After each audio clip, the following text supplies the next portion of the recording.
Assalamualaikum warahmatullahi wabarakatuh.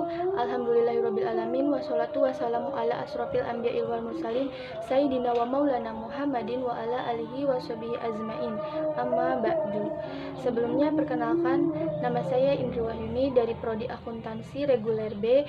Di sini saya akan menjabarkan tentang bab 3, yaitu sholat. Sholat menurut etimologi atau bahasa yaitu artinya doa. Hal ini sebagaimana disebutkan dalam firman Allah Subhanahu wa taala dalam surat At-Taubah ayat 103 yang artinya, dan berdoalah untuk mereka.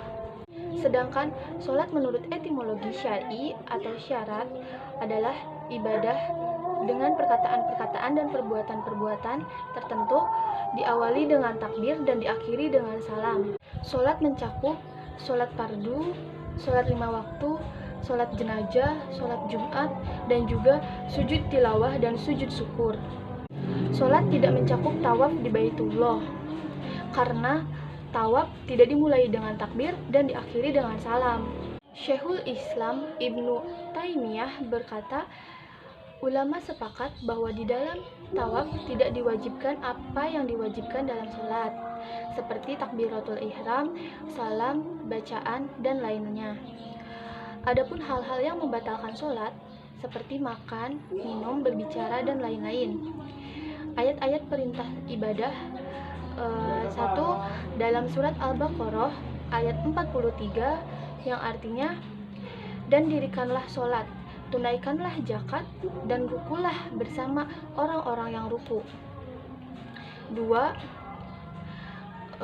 di dalam surat Al-Baqarah ayat 45 yang isinya, dan mohonlah pertolongan kepada Allah dengan sabar dan sholat. Dan sholat itu sungguh berat kecuali bagi orang-orang yang khusyuk.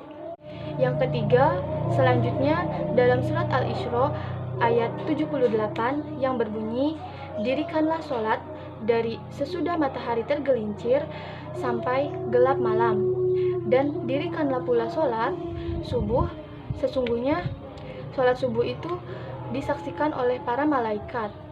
Lalu yang keempat, pada surat Hud ayat 114 yang berbunyi, dan dirikanlah sholat itu pada kedua tepi siang dan petang, dan pada bagian permulaan daripada malam. Sesungguhnya perbuatan-perbuatan yang baik itu menghapuskan dosa perbuatan-perbuatan yang buruk. Itulah peringatan bagi orang-orang yang ingat. Berikut ini adalah ulasan mengenai 8 hadis tentang sholat lengkap dengan keutamaannya. 1. Sholat sebagai amal yang pertama kali dihisab. Karena itu, rusak dan tidaknya amal tergantung pada rusak dan tidaknya sholat kita. Jika sholatnya rusak, maka akan rusak pula amal perbuatannya. Yang kedua, sholat merupakan sebaik-baik amalan setelah 2 kalimat syahadat. Dari Abdullah bin Mas'ud, ia berkata, aku pernah bertanya kepada Rasulullah Shallallahu Alaihi Wasallam, amalan apakah yang paling afdol? Nabi menjawab, sholat pada waktunya. Lalu aku bertanya lagi, terus apa? Berbakti kepada kedua orang tua. Jawab Nabi Rasulullah Shallallahu Alaihi Wasallam. Lalu apa lagi? Aku bertanya kembali, jihad di jalan Allah. Jawab Nabi. Yang ketiga, sholat adalah tiang agama. Nabi Muhammad Shallallahu Alaihi Wasallam bersabda, sholat adalah tiang agama. Barang siapa mendirikannya, maka sungguh ia telah menegakkan agama itu, dan barang siapa meninggalkannya, maka sungguh ia telah merobohkan agama itu. Yang keempat, sholat merupakan obat hati. Hadis tentang sholat selanjutnya mengenai sholat sebagai obat hati pelipur lara. Sholat dapat mendatangkan kebahagiaan, kesenangan, dan kesempurnaan baik di dunia dan maupun di akhirat. Maka dari itu, mendirikan sholat bisa mendatangkan kebahagiaan atau kenyamanan. Berdasarkan hadis riwayat An-Nasya'i dan Ahmad, Rasulullah Shallallahu Alaihi Wasallam bersabda, yang artinya, dijadikan kesenanganku dari dunia berupa wanita dan minyak wangi. dan dijadikan penyejuk hatiku dalam ibadah sholat. Yang kelima, sholat mencegah perbuatan keji dan mungkar. Di antara manfaat sholat adalah dapat mencegah dari perbuatan keji dan mungkar. Dalam surat Al-Ankabut ayat 45, Allah Subhanahu wa Ta'ala berfirman yang artinya, bacalah kitab Al-Quran yang telah diwahyukan kepadamu Muhammad dan laksanakanlah sholat. Sesungguhnya sholat itu mencegah dari perbuatan keji dan mungkar. Dan ketahuilah, mengingat Allah, sholat itu lebih besar keutamaannya daripada ibadah lainnya. Allah mengetahui apa yang kamu kerjakan. Yang keenam, kebaikan yang banyak.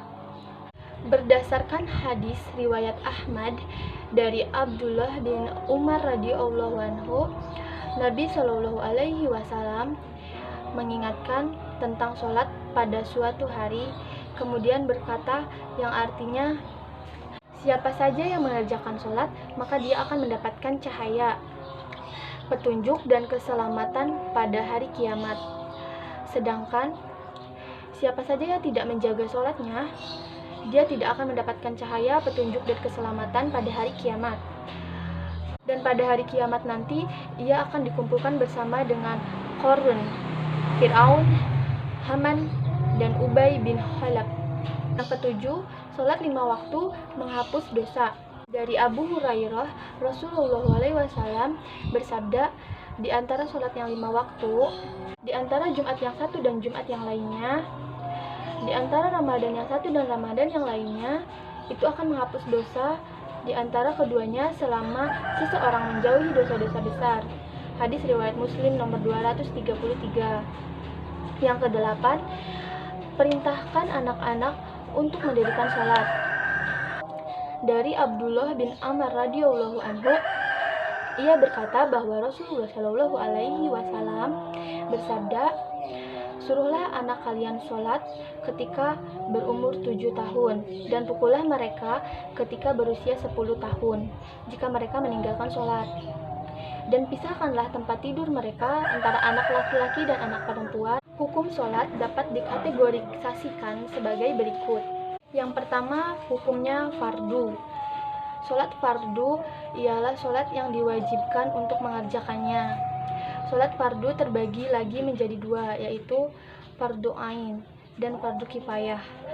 Yang kedua, hukumnya sunnah atau sholat nafilah. Adalah sholat-sholat yang dianjurkan atau disunahkan akan tetapi tidak diwajibkan. Sholat nafilah terbagi lagi menjadi 2, yaitu nafil mu'akkad dan nafil goiru. Rukun sholat adalah setiap perbuatan dan perkataan yang akan membentuk hakikat sholat. Rukun-rukun sholat ada 13, yaitu 1. Berdiri bagi yang mampu. 2. Niat dalam hati. 3. Takbiratul ihram. 4. Membaca surat Al-Fatihah pada tiap rakaat. 5. Ruku dan tumaninah. 6. Iktidal setelah ruku dan tumaninah. Yang ketujuh, sujud 2 kali dengan tumaninah. Yang kedelapan, duduk antara 2 sujud dengan tumaninah. 9. Duduk tasyahud akhir. 10. Membaca tasyahud akhir. 11. Membaca sholawat Nabi pada tasyahud akhir. 12. Membaca salam yang pertama. 13. Tertib melakukan rukun secara beruntun. Adapun syarat-syarat sahnya sholat adalah 1. Beragama Islam. 2. Sudah balik. 3. Berakal sehat. 4. Suci dari hadas dan najis. 5. Menghadap kiblat. 6. Mengetahui masuknya waktu sholat. Yang ketujuh, mengerti syarat, rukun, dan sunnah sholat. Demikian paparan saya kali ini, yaitu tentang bab 3 sholat. Kurang lebihnya mohon dimaafkan. Semoga bermanfaat bagi kehidupan kita sehari-hari dan dapat diaplikasikan bagi kehidupan kita sehari-hari. Akhirul kalam, wassalamualaikum warahmatullahi wabarakatuh.